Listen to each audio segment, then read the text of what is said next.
آل إبراهيم إنك حميد مجيد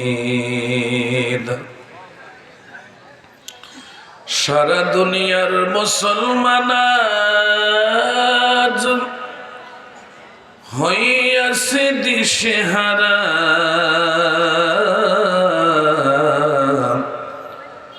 ইমানের মতো মূল্যবান সম্পদ হইয়াছে হাতছাড়া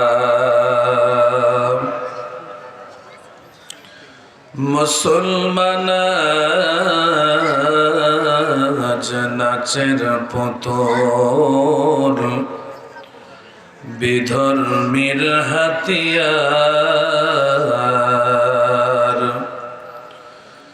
মুসলমান আজ নাচের পুতুল বিধর্মীর হাতিয়ার তাহাদের হাতে ধরা পড়িয়াছি মোরা নাহি বুঝি কারো নিস্তার ইসলামের ক্ষতি হইতেছে বেশি এই মুনাফিক মুসলমান দ্বারা তাই পবিত্র ভূমি জেরুজালেম এই মুসলমানের হাত ছাড়া মোহব্বতের সাথে জিকির করুন লা ইলাহা ইল্লাল্লাহ জোরে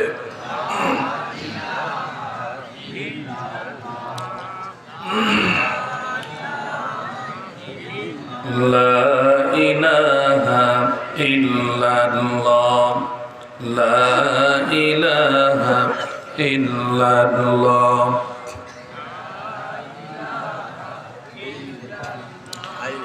লা ইলাহা ইল্লাল্লাহ জোরে লা ইলাহা ইল্লাল্লাহ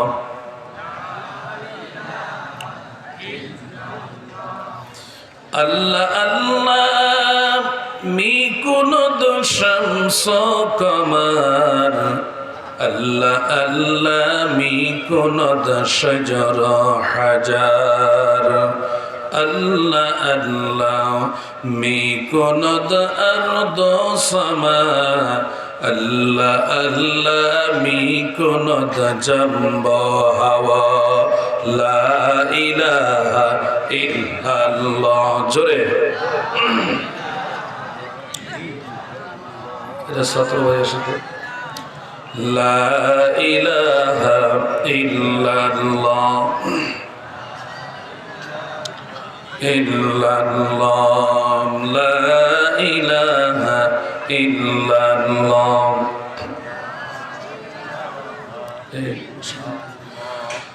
লা ইলাহা ইল্লাল্লাহ মুহাম্মাদুর রাসূলুল্লাহ সাল্লাল্লাহু আলাইহি ওয়াসাল্লাম এটা কি এত কম্বল না শুধু আল্লাহ তাআলা আমাদেরকে আজকের এই আল জামিয়াতুর রইসিয়া দারুল উলুম মাদ্রাসার হাফেজ ছাত্রদের পাগড়ি প্রদান উপলক্ষে আজকের এই বিশাল তাফসীরুল কোরআন মাহফিলের সম্মানিত সুযোগ্য সভাপতি অসংখ্য ওস্তাদের ওস্তাদ বিশিষ্ট আলেমী দ্বীন আলহাজ শাহ মোহাম্মদ রুহুল মাহমুদ ওজায়ের পীর সাহেব হুজুর দামাত বরকাতুল আলিয়া পাকুরিয়া শরীফ আজকের এই তাফসীরুল কোরআন মাহফিলের সম্মানিত অতিথি বৃন্দ উপস্থিত আছেন আজকের এই তাফসীর মাহফিলের আমন্ত্রিত উলামায়ে কেরাম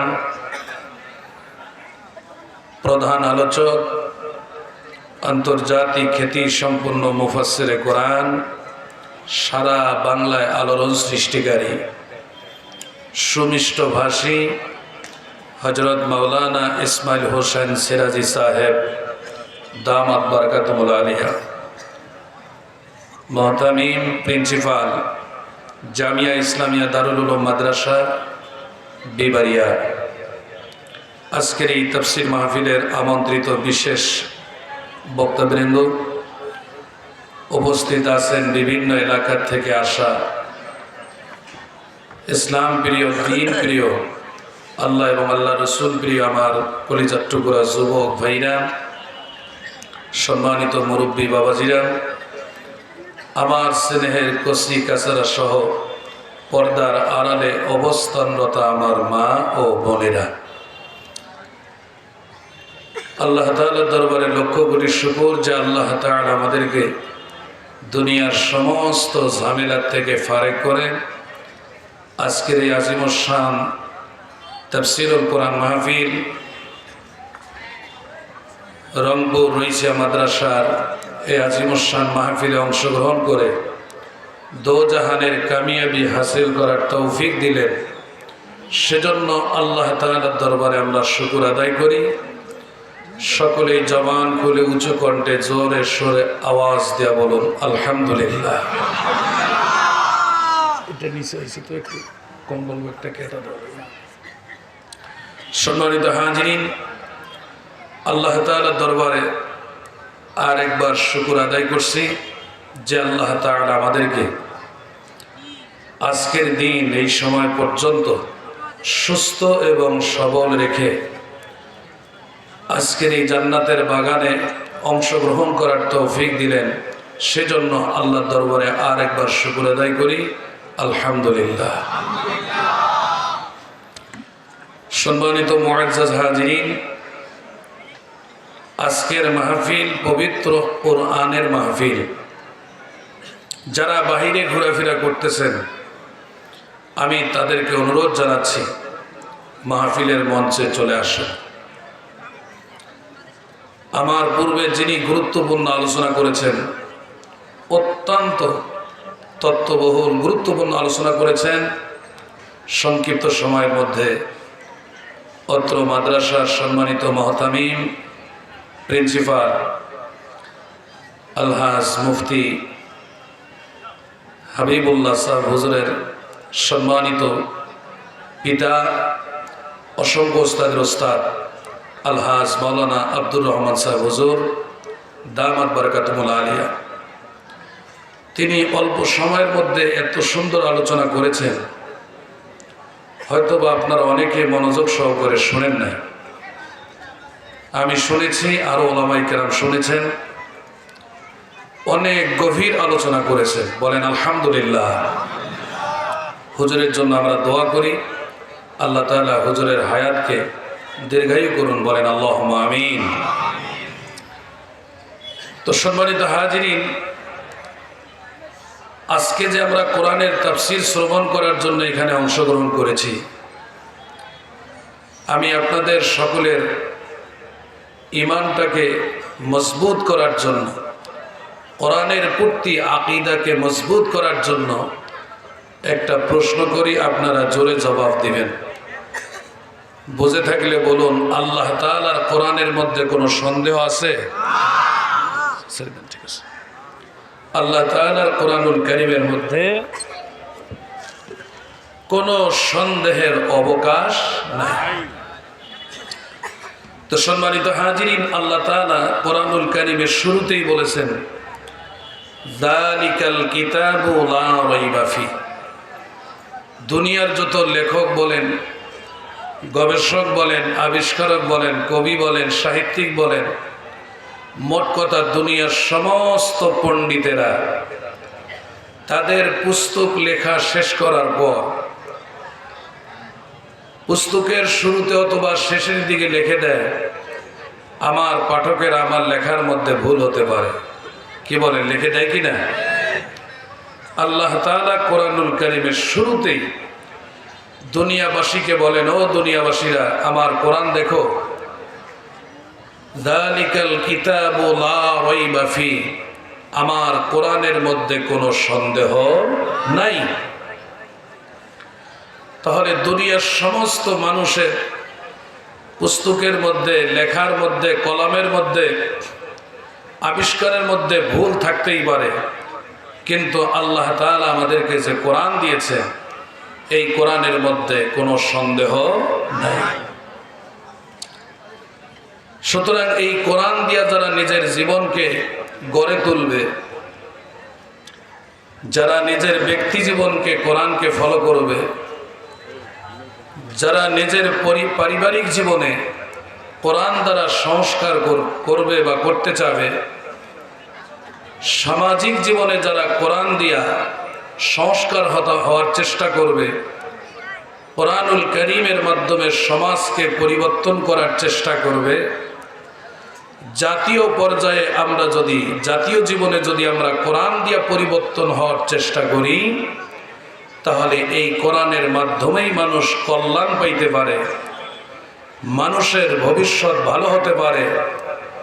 এই কোরআন দ্বারা যদি আমরা জীবন গড়ে তুলি, কোরআনের মাধ্যমে যদি আমরা সংস্কার হই, কোরআনের মাধ্যমে যদি আমরা পরিবর্তন হই, তাহলে দুনিয়াতেও শান্তি পাওয়া যাবে, আখিরাতেও মুক্তি পাওয়া যাবে। বলেন সুবহানাল্লাহ।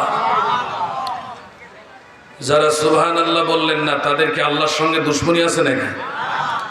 আল্লাহর সঙ্গে মারামারি কাটাকাটি হয়েছে নাকি? তো আল্লাহর স্লোগান জোরে দিলেন না কেন? একটু জোরে বলেন সুবহানাল্লাহ।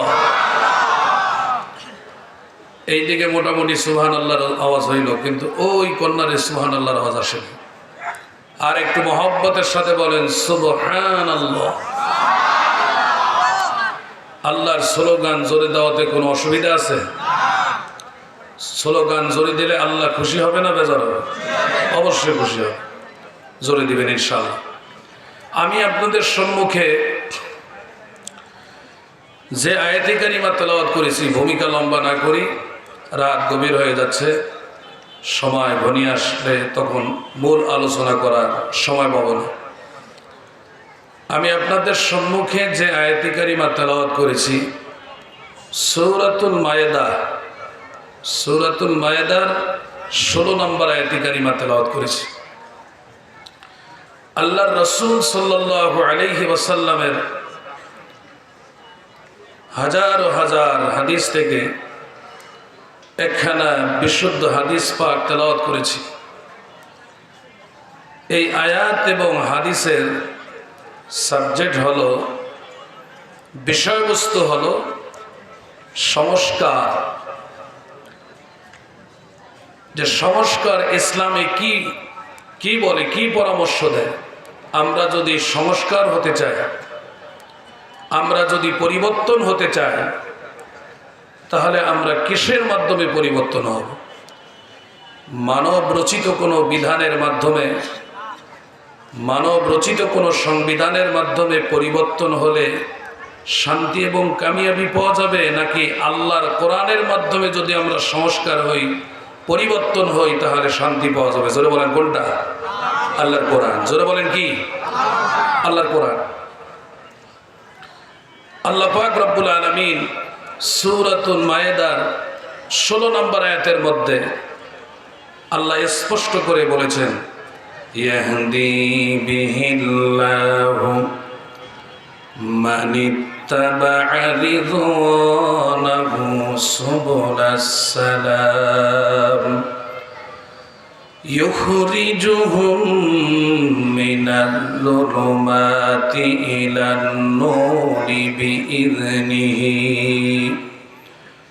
ويهديهم إلى صراط مستقيم।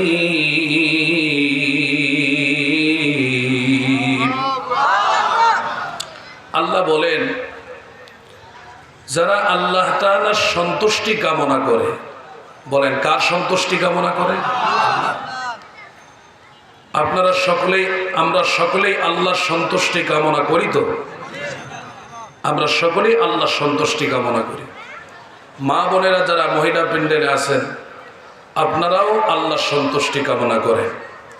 আল্লাহ বলেন, প্রকৃত পক্ষে যারা আল্লাহর সন্তুষ্টি কামনা করেন, আল্লাহ তাআলা তাদেরকে তার স্বীয় কোরআন দ্বারা কোরআনের সংবিধান, কোরআনের পবিত্র বিধানের মাধ্যমে আল্লাহ তাদেরকে নিরাপত্তার পথে প্রদর্শন করেন, নিরাপত্তার পথে তাদেরকে পরিচালিত করেন। বলেন জোরে সুবহানাল্লাহ।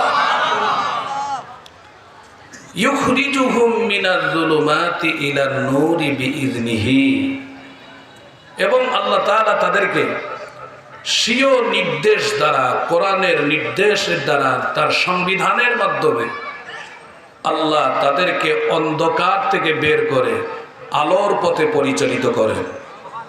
আর একটু জোরে বলেন সুবহানাল্লাহ। মোটামুটি কথা হলো, আমরা সংস্কার যদি, পরিবর্তন যদি হতে চাই, তাহলে আল্লাহর কোরআন দিয়ে আমাদেরকে পরিবর্তন হতে হবে ইনশাআল্লাহ। সম্মানিত হাজিরিন, পৃথিবীতে অনেক সংস্কারক আসছেন দুনিয়াতে।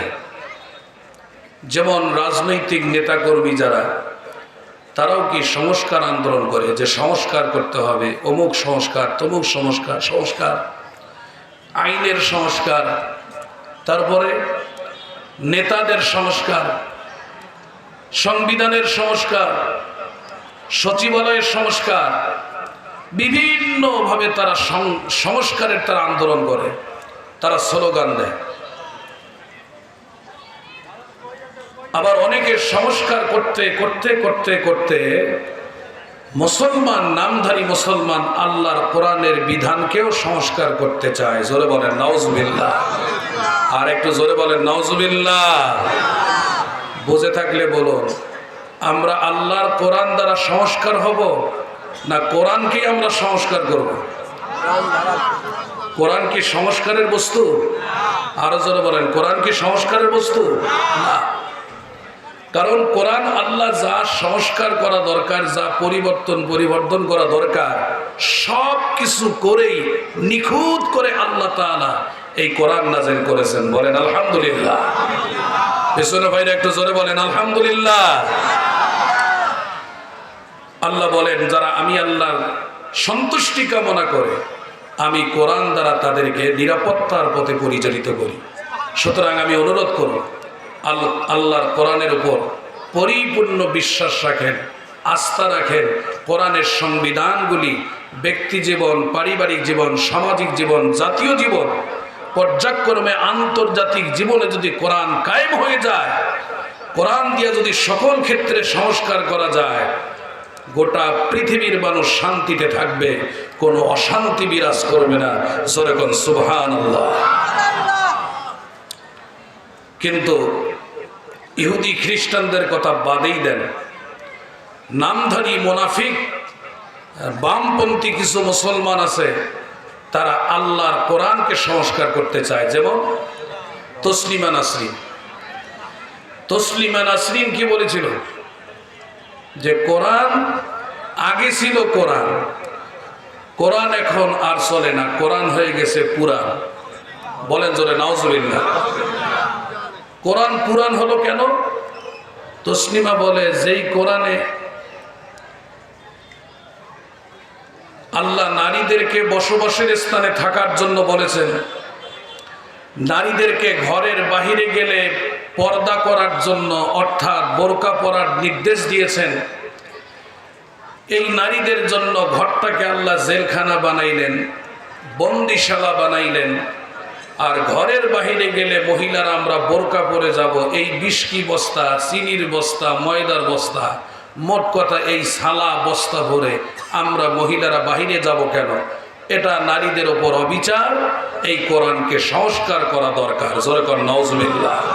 আর একটু জোরে বলে নাউজুবিল্লাহ।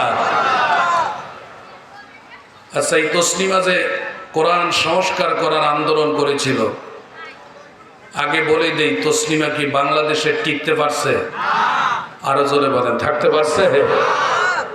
তাহলে তসলিমার উত্তরসূরি নাস্তিক, মুরতাদ, বেঈমান, রামপন্থী, বামপন্থী যত আছো, ভালো করে শুনে রাখো, কোরআনের কাছে, কোরআন নিয়ে যদি তুমি এইরকম সিনিমিনি খেলার চেষ্টা করো, কোরআনকে পরিবর্তন করার, কোরআনের বিরুদ্ধে যদি অবস্থান নাও, শুনে রাখো, তোমার পরিণাম ভালো হবে না, নিজের দেশের মাটিতে তোমার জায়গা হবে না, তোমাকেই দেশ থেকে দেশান্তর হতে হবে। জোরে বলেন ঠিক কিনা? ও মুসলমান ইমানদার বন্ধুগণ,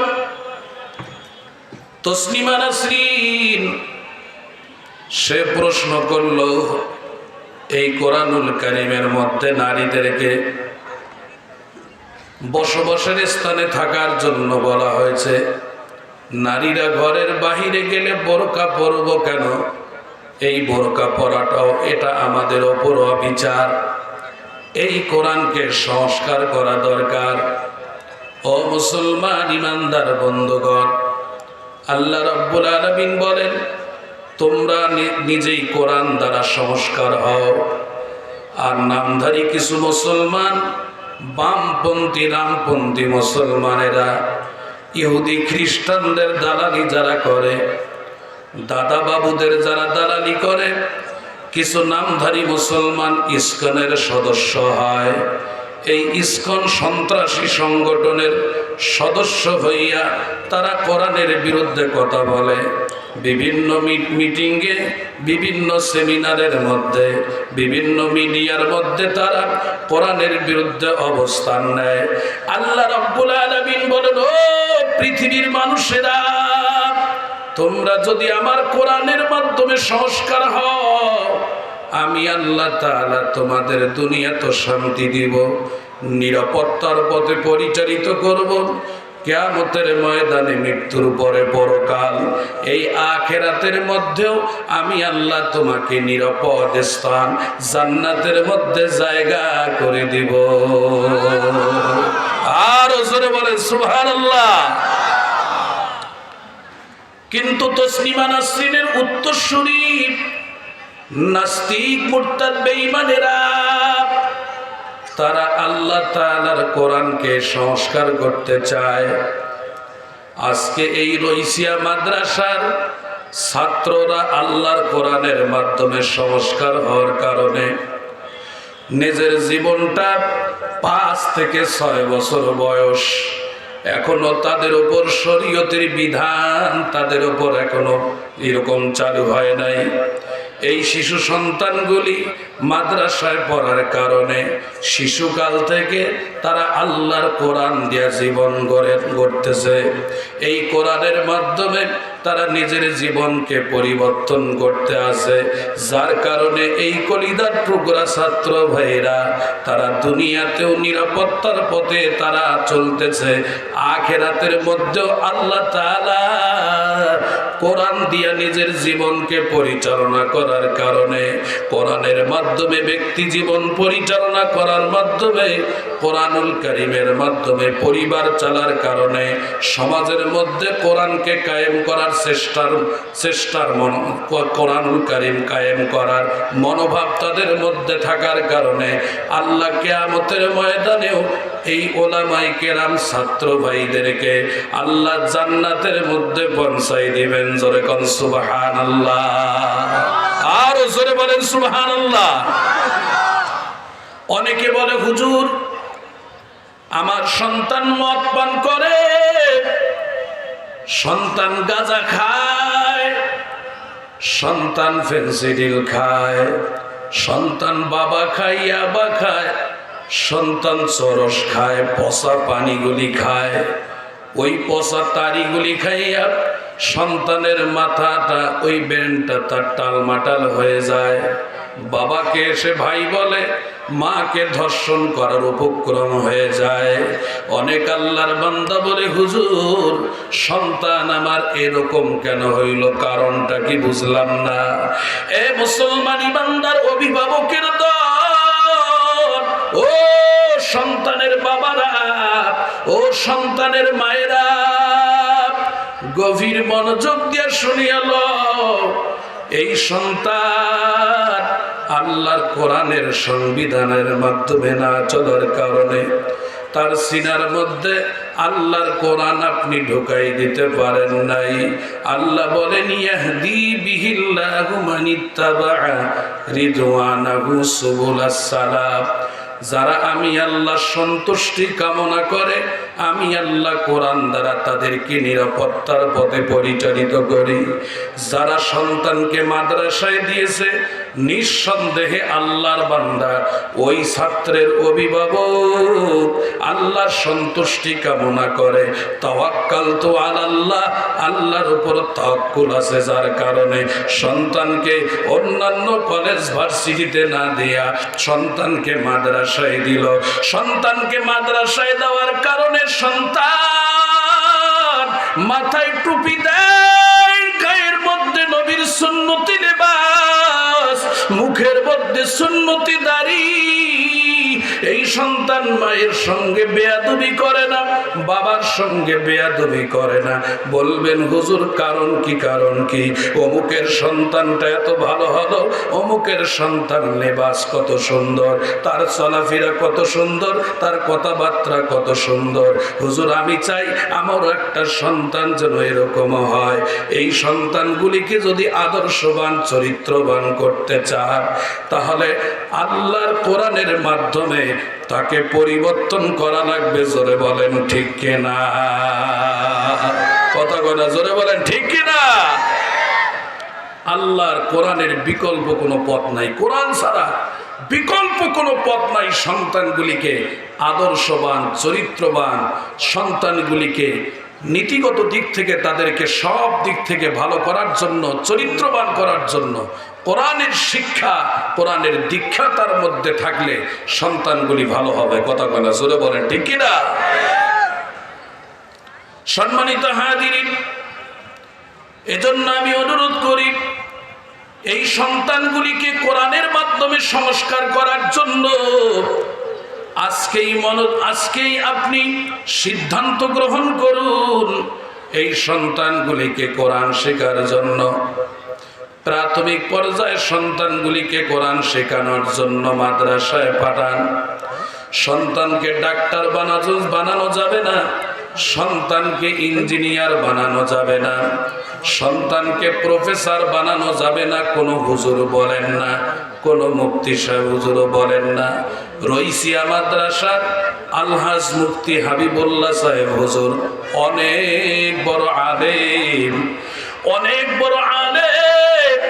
এই রংপুরের যত বড় বড় ওলামায়ে কেরাম আছেন তার মধ্যে তিনি বড় বড় ওলামায়ে কেরামদের সিরিয়ালে আছেন। এই মুফতি হাবিবুল্লাহ সাহেব হুজুরকে জিজ্ঞাসা করবেন, হুজুর আপনাকে ফতোয়া দিয়ে দিবে, সন্তানকে ডাক্তার বানাবেন কোনো অসুবিধা নাই, সন্তানকে ইঞ্জিনিয়ার বানাবেন কোনো অসুবিধা নাই, সন্তানকে আপনি বিসিএস ক্যাডার বানাবেন কোনো অসুবিধা নাই। তবে একটা শর্ত, এই সন্তানটাকে আপনি যদি তার সিনার মধ্যে আল্লাহর কোরআনের তেলাওয়াত, ওই সন্তান যদি কোরআনের তেলাওয়াত করে কোরআনের অনুবাদ বুঝতে পারে, ওই সন্তান কোরআনের মাধ্যমে আস্তে আস্তে নিজের ব্যক্তি জীবনকে পরিবর্তন করবে। আস্তে আস্তে সন্তানটি পারিবারিক জীবন অর্থাৎ পরিবারের সদস্যদেরকে পরিবর্তন করার চেষ্টা করবে। ওই সন্তান সমাজের মানুষগুলোকে কোরআনওয়ালা বানাবার চেষ্টা করবে, এমনকি দেশের মানুষকেও কোরআনওয়ালা বানাবার চেষ্টা করবে। জোরে বলেন ঠিক কিনা? কথা কোন জোরে বলেন ঠিক কিনা? কোরআন দ্বারা আমাদেরকে সংস্কার হতে হবে, পরিবর্তন হতে হবে। সেই কোরআনকে অনেক নাস্তিক মুরতাদ বেঈমানেরা কোরআনকে পরিবর্তন করতে চায়। বিগত 16 বছরে তারা অনেক চেষ্টা করছে কোরআনের মধ্যে কোরআনের সংবিধানকে পরিবর্তন করা। অনেক সময় তারা চেষ্টা করে ব্যর্থ হয়ে গেছে, পারে নাই। 16 বছর কেন, সামনে কোনো নাস্তিক মুরতাদ মার্কা দুনিয়ার জন্য যারা রাজনীতি করে, দুনিয়ার পেট পূজা করার জন্য যারা রাজনীতি করে, তারাও যদি সামনে আবারও 16 দুগুণা 32 বছরও যদি বাংলাদেশে ক্ষমতায় থাকে, আল্লাহর কোরআনে সংস্কার করতে পারবে না। তারা নিজেই ব্যর্থ হয়ে যাবে। কোরআনের মাধ্যমে আমাদেরকে সংস্কার হতে হবে। কথা কয় না, জোরে বলেন ঠিক কিনা? সুতরাং আমি বলতে চাই, এই কোরআনের মাধ্যমে সংস্কার হওয়ার আমাদের একটা সময় চলে আসছে। এই সময়টাকে হাতছাড়া করা যাবে না। যারা যে দল করেন, আমি কোনো দল করার জন্য বা কোনো দল থেকে বের হওয়ার জন্য কাউকে কোনো পরামর্শ দিব না। তবে একটা কথা বলতে চাই, ও আমার যুবক ভাই, জীবনে কত দল করলা, কত দল ছাড়লা, এক দল করে আর এক দলে চলে গেলাম। অমুক দল ক্ষমতায় আসলে আওয়ামী লীগ সাইরা বিএনপিতে চলে গেলাম। আমি সব ভাইদের হাতে ধরে পাই বলি, মুসলমান, দুনিয়া কিন্তু থাকার জায়গা নয়, দুনিয়া থাকার জায়গা নয়। আল্লাহ বলেন, কুল্লু নাফসিন যায়িকাতুল মাউত। আল্লাহু আকবার। প্রত্যেক প্রাণীকে মৃত্যুর স্বাদ গ্রহণ করা লাগবে। মৃত্যুর হাত থেকে আমরা কেউ বাঁচতে পারবো না। এ ত্বকা এলাকার মুসলমান ইমানদার, রংপুর মহানগর হারাগাছের মুসলমান ইমানদার, যারা যেখান থেকে আসছেন সকলের হাতে ধরি পাই বলি, মুসলমান, মরা যেহেতু লাগবে, মৃত্যুর পরে কবরের জগৎ, কবরের জগতের পর আর একটা জগৎ আসবে, আলমে মাহশার, হাসরের জগৎ। এই হাসরের জগতে যখন আমরা উঠব, যারা কোরআনের পাগল ছিল, আল্লাহর বান্দারা, আল্লাহর কোরআন তাদেরকে সুপারিশ করে জান্নাতে নিয়ে চলে যাবে। যখন সুবহানাল্লাহ।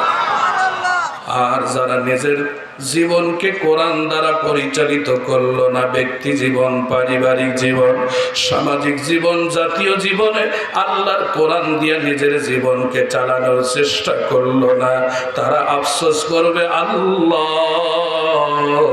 দুনিয়াতে আর একবার পাঠাইয়া দাও। আল্লাহ এই দুনিয়াতে যাই আর কোনো ভুল করব না, কোরআন বিরোধী কোনো কথা বলবো না, ওলামায়ে কেরামের বিরুদ্ধে কোনো কথা বলবো না। আল্লাহ দুনিয়াতে পাঠায় দাও, আল্লাহ কোরআনের মাধ্যমে নিজের জীবনকে পরিচালিত করব।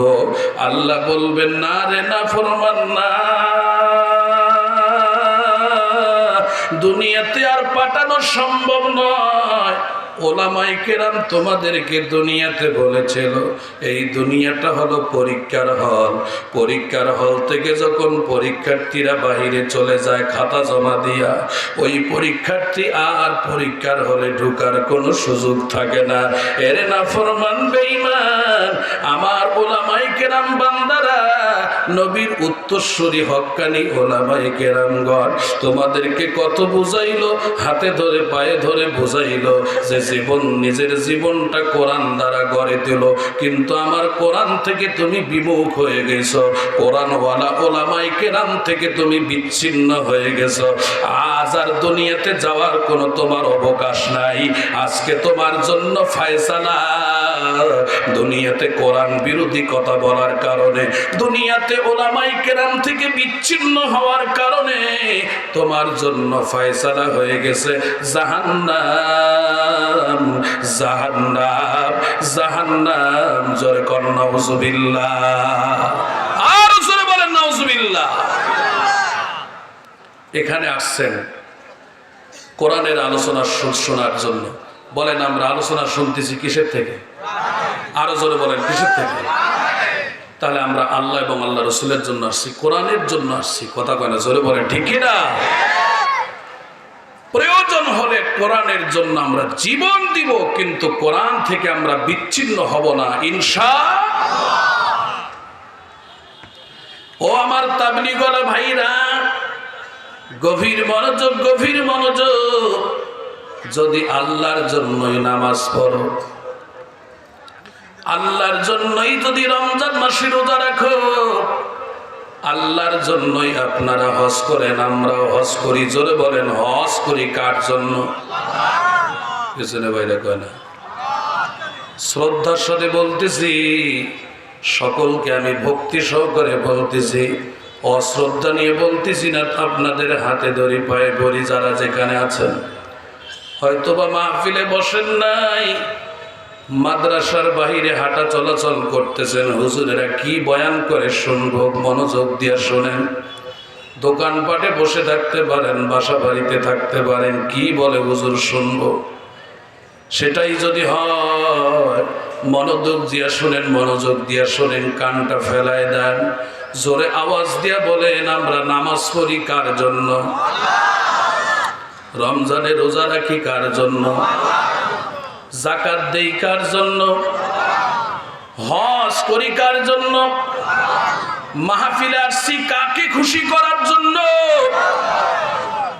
মাথায় টুপি দিলেন কারে খুশি করার জন্য? আল্লাহ ও রসুল, রসুলকে খুশি করা মানে আল্লাহরে খুশি করা। কুল ইন কুনতুম তুহিব্বুনাল্লাহ ফাত্তাবিউনি ইউহিব্বুকুমুল্লাহ। আল্লাহ বলেন যারা নবীরে মহব্বত করে তারা আমি আল্লাহরে মহব্বত করলো। টুপি মাথায় দিয়েছেন কাকে খুশি করার জন্য? এ মুসলমান ইমানদার, নামাজ পড়ি আল্লাহর জন্য, যাকাতটাও দেই আল্লাহর জন্য, হজ করলাম জীবনে একবার আল্লাহর জন্য, আল্লাহর কোরআন তেলাওয়াত করি আল্লাহর জন্য। আমার সব ইবাদত জোরে আওয়াজ দিয়ে বলেন কার জন্য? তাহলে বর্তমান বাংলাদেশ সহ গোটা পৃথিবীর মধ্যে একটা বিষয় নিয়ে কঠিন বিতর্ক চলছে। এই বিষয়টার মধ্যে এত শান্তি আর কামিয়াবি ছিল, এত মজা ছিল, কিন্তু সেই কাজে আর কোনো মজা পাই না। সেই কাজের মধ্যে আর কেন জানি মনটাও চায় না। কেন এরকম হয়ে গেল? অনেক আল্লাহর বান্দারা বলে হুজুর এই কাজে এখন মজা নাই, শান্তি নাই কেন? বলি আপনি কি ওলামায়ে কেরামদের সঙ্গে আছেন? আপনি কি তাবলীগ আল্লাহর জন্য করেন? বলে হ্যাঁ আল্লাহর জন্য তো করি। আমি বলি না না, এই তাবলীগ জোবায়েরকে খুশি, জোবায়ের সাহেবকে খুশি করার জন্য করলে হবে না। দাওয়াতে তাবলীগের মেহনত সাদ কান্দলভি ওই রহিমাহুল্লাহকে তেনাকে খুশি করার জন্য তাবলীগ করলে হবে না। আপনার আমার তাবলীগ, তাবলীগ মানে প্রচার করা, দ্বীনের প্রচার করা। জোরে বলেন আমার কার জন্য? তাহলে একজন ব্যক্তির কারণে আমরা কেন এত বিচ্ছিন্ন হয়ে গেলাম? কেন বাংলাদেশে মারামারি কাটাকাটি? টঙ্গীর ময়দানে কেন মারামারি কাটাকাটি? কাকরাইল মসজিদে কেন এত মারামারি কাটাকাটি? মুসলমান কেন ইস্তেমার ময়দান নিয়ে এত টানাটানি হবে? সবাই মিলে ইস্তেমা করলাম, এত মজা, এত মজা।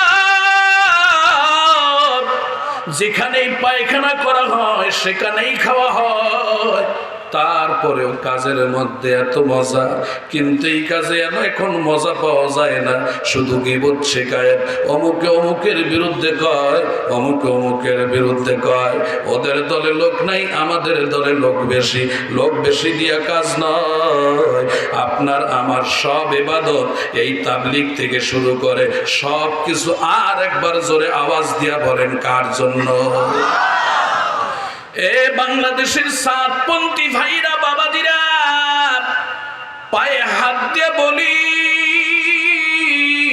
পায়ে চুমু দিয়ে বলি, একজন ব্যক্তির কারণে আমরা কেন এত মারামারি কাটাকাটি করব? আমি অনুরোধ করে বলি, তিনি যদি মারা যায় দাওয়াতে তাবলীগের কাজ তো বন্ধ থাকবে না। তিনি যদি বাংলাদেশে আসতে না পারে দাওয়াতে তাবলীগের কাজ তো বন্ধ থাকবে না। আমি সকলকে অনুরোধ করব, এখনো সময় আছে, আমরা এক প্ল্যাটফর্মে চলে আসি। আমরা এই কাজের মধ্যে, মেহনতের মধ্যে মজা পাবো, আনন্দ পাবো। এই এক প্ল্যাটফর্মে যদি আসতে চাই, ওই একজন ব্যক্তির কারণে আমরা বিচ্ছিন্ন হব না। সাদ সাহেবকে ছেড়ে আমরা ওলামায়ে কেরামদের সঙ্গে তাবলীগ করব ইনশাআল্লাহ। আর জোরে বলেন ইনশাআল্লাহ, মহব্বতের সাথে বলেন ইনশাআল্লাহ। সাতপন্থী ভাইরা, বাবাজিরা, আপনারা অনেকে মনে করেন হুজুরেরা তো তাবলীগ করে না, তারা তাবলীগের কি বোঝে? নাউজুবিল্লাহ, নাউজুবিল্লাহ। কেন বললাম? মন দিয়া শোনেন। অনেকে বলে হুজুরে তো চিল্লা দেয় না, তারা কিসের তাবলীগ করে? এ মুসলমান ইমানদার, মোবাইল থাকলে রেকর্ড করে নাও। 1 নাম্বার তাবলীগ কারে কয়? তাবলীগের স্তর আছে। 1 নাম্বার তাবলীগ, 2 নাম্বার তাবলীগ, 3 নাম্বার তাবলীগ, এভাবে হতে হতে কয়েকটা তাবলীগের স্তর আছে। 1 নাম্বার তাবলীগ হলো আমার আল্লাহ বলেন, ইয়া আইয়ুহার রাসূল ইয়া আইয়ুহার রাসূল বাল্লিগ মা উনজিলা ইলাইকা। আল্লাহ বলেন, রাসূল আপনি প্রচার করেন, বাল্লিগ তাবলীগ করেন, মা উনজিলা ইলাইকা, আপনার উপর যা নাজিল করা হয়েছে। এই আয়াতের মাধ্যমে স্পষ্ট হয়ে গেছে 1 নাম্বার তাবলীগ হলো কোরআনের সংবিধান প্রচার করা, কোরআনের পবিত্র বিধান মানুষের কাছে পৌঁছায় দেওয়া। এটা হলো 1 নাম্বারের তাবলীগ। জোরে কোন সুবহানাল্লাহ। হয় না? আর জোরে বলেন সুবহানাল্লাহ। লিল্লাহি তাকবীর। তোমার নেতা আমার নেতা, আরো জোরে, তোমার নেতা আমার নেতা। ইসলামের বাতি জ্বালাইয়া দিয়া রাসূল শুইয়া আসেন সোনার মদিনায়।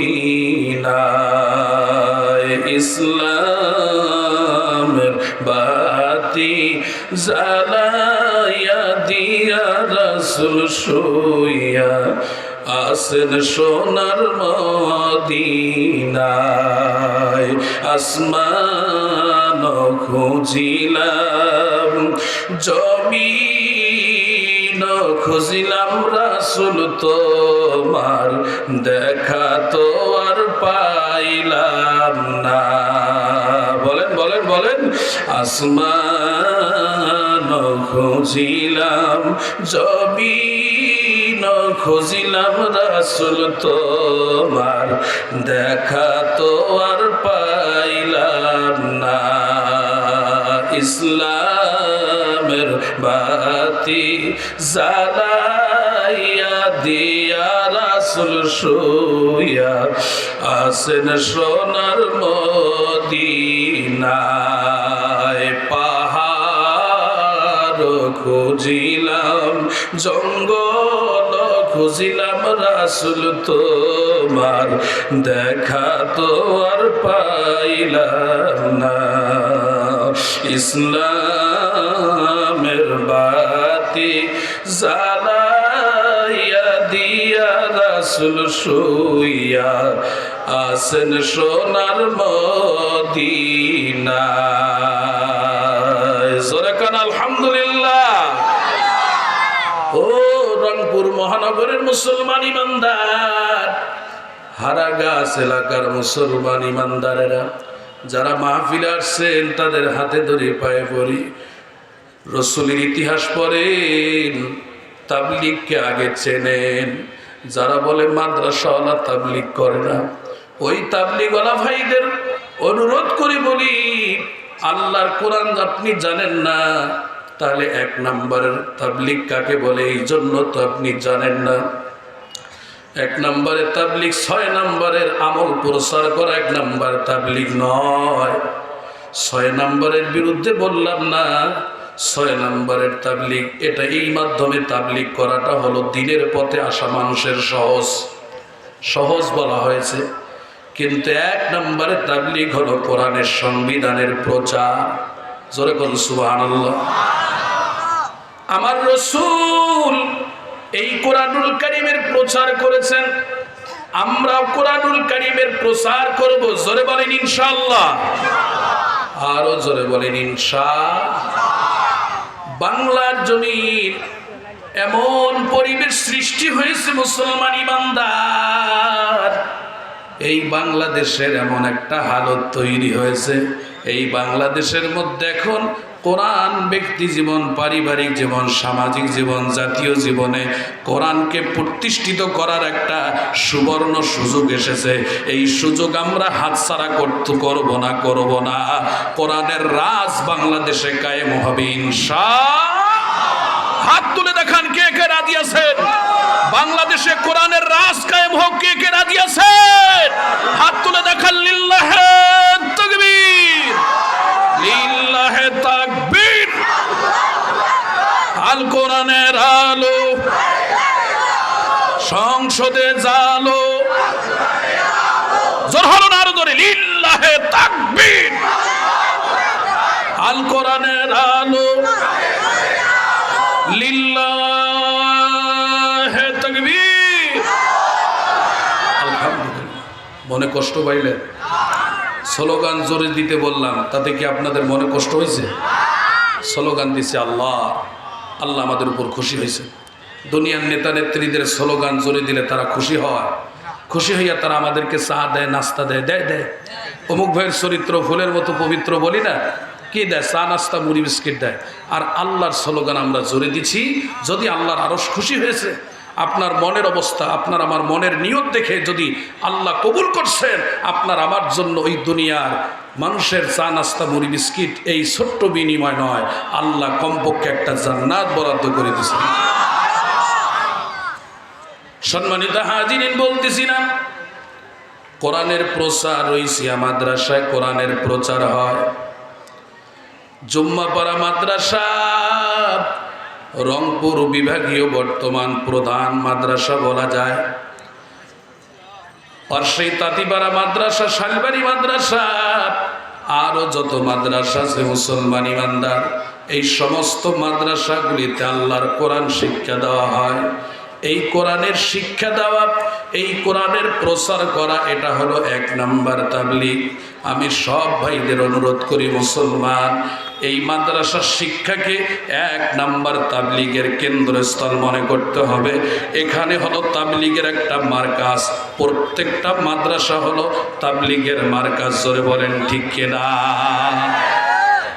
প্রত্যেকটা মাদ্রাসা হলো তাবলীগের 1 নাম্বার তাবলীগের স্তর, সেটা হলো কোরআনের প্রচার করা। এই মাদ্রাসাগুলি হলো 1 নম্বরের তাবলীগ। যত উলামায়ে কেরাম আছেন গোটা বিশ্বের আলেমদের কাছে ফতোয়া নেন, 1 নম্বর তাবলীগ কাকে বলে? সব উলামায়ে কেরাম ফতোয়া দিবেন 1 নম্বরের তাবলীগ হলো কোরআনের প্রচার করা। সুতরাং যেই মাদ্রাসায় কোরআন শিক্ষা দেওয়া হয়, এই মাদ্রাসা 1 নম্বরের তাবলীগের কাজ করতেছে। বলেন আলহামদুলিল্লাহ। সম্মানিত হাজিরিন, এই জন্য আমি অনুরোধ করি, আল্লাহর কোরআন দ্বারা আমরা সংস্কার হব। তসলিমা নাসরিন বলছে, নারীরা পর্দা করবে কেন, ঘরে থাকবে কেন? মা বোনদের জন্য ছোট্ট একটা কথা বলে বিদায় নেই। মা বোনেরা কোরআনের মাধ্যমে সংস্কার হবেন। এই কোরআনে আল্লাহ পাক বলেছেন, ওয়াকরনা ফি বুয়ুতিকুন্না ওয়ালা তাবাররাজনা তাবাররুজাল জাহিলিয়াতিল উলা। আল্লাহ বলেন, ও মুসলমানের নারীরা, ও মুসলমানের বউ বেটিরা, তোমরা তোমাদের বসবাসের স্থানে থাকবা, আর ঘরের বাহিরে গেলে বোরকা পরবা। মূর্খতার যুগের মহিলাদের মতো উলঙ্গপনায় শরীরের পেট বাহির করে, অঙ্গ খোলা করে ঘরের বাহিরে যাবা না। তসলিমা বলে, এই কোরআন আগে ছিল কোরআন 1400 বছর পরে কোরআন হয়ে গেছে পুরাণ। তসলিমা বলে, কোরআনকে সংস্কার করা দরকার। কেন? এই কোরআনে পর্দার কথা বলা হয়েছে। আমরা নারীরা পর্দা করব কেন, ঘরে থাকবো কেন, ঘরের বাহিরে গেলে বোরকা পরবো কেন? এ তসলিমার উত্তরসূরি বেহায়া নারীরা, যারা পর্দা করতে চাও না, তাদের জন্য ছোট্ট একটা কথা বলি আল্লাহর কোরআন থেকে। নারীরা ঘরে থাকবে কেন, ঘরের বাহিরে গেলে বোরকা পরবে কেন? তসলিমার কথা হলো, আল্লাহ নারীদের ওপর অবিচার করছেন, আর আল্লাহ কোরআনে বলেন, না না না, নারীদের পর্দার বিধান দিয়ে আমি আল্লাহ অবিচার করি নাই। এই নারীদের জন্য আমি সুবিচার করেছি, বিশেষ করে মুসলিম নারীদের জন্য আমি আল্লাহ তাআলা পর্দা করেছি তাদের নিরাপদ একটা ব্যবস্থা। সুবহানাল্লাহ। তসলিমা বলে নারীদের জন্য বন্দিশালা, জেলখানা। আল্লাহ বলেন না, ঘরে থাকাটা নারীদের জন্য বন্দিশালা না, ঘরটা হলো তাদের কর্মস্থল। কিসের? সন্তান গর্ভধারণ করার, সন্তান প্রসব দেওয়ার। নাম্বার 3, সন্তানকে 2 বছর পর্যন্ত বুকের খাদ্য খিলানোর জন্য নারীদের জন্য ঘরটা হলো কর্মস্থল, নিরাপদ স্থল। হামেলাইনে কামেলাইন, আল্লাহ বলেছেন নারীরা সন্তানকে 2 বছর পর্যন্ত বুকের খাদ্য খাওয়াও। যেই মহিলা মা বোনেরা সন্তানকে 2 বছর পর্যন্ত সন্তানকে কোলে নিয়ে বাবা পক্ষী ময়না কলিজার টুকরা বলে বলে 2 বছর পর্যন্ত নিয়মিত বুকের দুধ পান করায়, ওই মহিলাদের স্তন ক্যান্সার হবে না, হবে না। যেই মহিলারা আল্লাহর সংবিধান পালন করবে, কোরআনের বিধান পালন করবে, যেই মহিলারা চাকরির ধান্দায়, যেই মহিলারা অফিস আদালতের ধান্দায়, যেই মহিলারা কলেজ ভার্সিটির ধান্দা করে, সন্তানকে প্রসব দেওয়ার পর সন্তানকে বাসা বাড়ির ওই কামলা মহিলার কাছে রেখে দেয়, সন্তানকে বুকের খাদ্য খিলায় না, শরীরের ফিটনেস ঠিক রাখার জন্য সন্তানকে ফিডার খাওয়ায়, ওই মহিলাদের স্তনে ক্যান্সার হয়। কথা কয় না? আরো জোরে বলেন ঠিক কিনা? লিল্লাহি তাকবীর। প্রধান বক্তার আগমন। আলহামদুলিল্লাহ। আমি আমার অসমাপ্ত আলোচনা এখানে শেষ করলাম। প্রধান মেহমান চলে আসছেন, রাত গভীর হয়ে যাচ্ছে। আমরা আল্লাহর কোরআন দিয়ে সংস্কার হব। আল্লাহ বলেন, ইহদি বিহিল্লাহু মানিত্তাবা'a রিজওয়ানাহু সুবুলাস সালাম। আমার সন্তুষ্টি দ্বারা কামনা করে আমি আল্লাহ তাদেরকে কোরআন দ্বারা তাদেরকে নিরাপত্তার পথে প্রদর্শন করি, পরিচালিত করি। আমরা কোরআন দিয়ে নিজের জীবনকে পরিচালনা করব ইনশাআল্লাহ। ঘরের বাহিরে গেলে নারীরা বোরকা পরবে কেন? সোজা কথা, ইফটিজিং, ধর্ষণ থেকে রক্ষা পাওয়ার জন্য। কথা কয় না? জোরে বলেন ঠিক কিনা? যেই নারীরা বোরকা পরে ঘরের বাহিরে যায়, আমাদের হুজুরের বউ বেটিরা বোরকা পরে ঘরের বাহিরে যায়, হাতে মোজা পায়ে মোজা, বেপর্দা নারীদের ওই বখাটে যুবক মদ পান করে গাঞ্জা খেয়ে ইয়াবা বাবা সরস খেয়ে তারা বেপর্দা নারীদের রাস্তা বন্ধ করে দেয়। আর আমাদের বউ বেটিদের হাতে মোজা পায়ে মোজা, পরনে বোরকা দেখে বখাটে যুবকেরা বিড়ি সিগারেট গাঞ্জা সবকিছু লুকায় রেখে রাস্তা ছেড়ে দিয়ে কিনারে দাঁড়ায়। ঠিক কইতে কি লজ্জা লাগে নাকি? জোরে বলেন ঠিক কিনা? সুতরাং মা বোনেরা পর্দা করবেন। কখনো আসলে সুযোগ যদি হয় বলা হবে ইনশাআল্লাহ। আসসালামু আলাইকুম ওয়া রাহমাতুল্লাহি ওয়া বারাকাতুহু।